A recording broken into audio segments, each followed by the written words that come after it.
যাদের বাসায় ছোট বাচ্চা আছে তারাই হয়তো জানে যে দুষ্টুমি আসলে কত প্রকার এবং কী কী হয়ে থাকে। এই যেমন বেগুনটা কেটে না রাখতেই আমার ছোটো মেয়েটা ফট করে এসে বেগুনটাকে কলম দিয়ে ফুটা করে ফেলছে।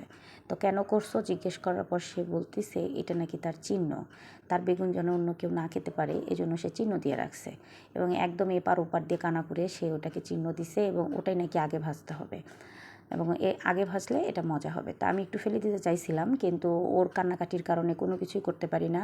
কারণ ও সব কিছুতে হেরে গেলেও ওর একটা প্রধান অস্ত্র হচ্ছে চোখের পানি। সেই চোখের পানি দিয়েও সব কিছু জয়লাভ করার চেষ্টা করে। সকল অপরাধ করেও সে ছাড় পেয়ে যায় তার অস্ত্রের দ্বারাই আর কি। তো আসলে এই অস্ত্রটা মনে হয় প্রত্যেকটা পরিবারের সকল সদস্য ছোট সদস্যদেরই থাকে। তো সবাই এটার কম বেশি ভুক্তভোগী। তো আসলে বেগুন ভাজি খুব প্রিয় একটা খাবার আমার, কিন্তু সচরাচর করাই হয় না কারণ অনেক সময় নিয়ে করতে হয়।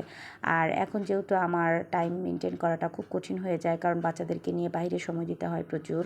তো এই জন্য এই ধরনের রান্নাগুলো একটু ইগনোর করার ট্রাই করি।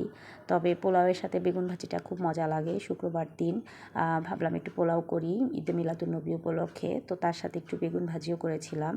আর আমার যখন কোনো প্রবলেম হয় বিশেষ করে অ্যালার্জি জাতীয়, তখনই দেখি যে এই অ্যালার্জি খাবারগুলোই আসলে আমার বেশি খেতে ইচ্ছা করে। কার কার এই অবস্থা হয় বলুন তো?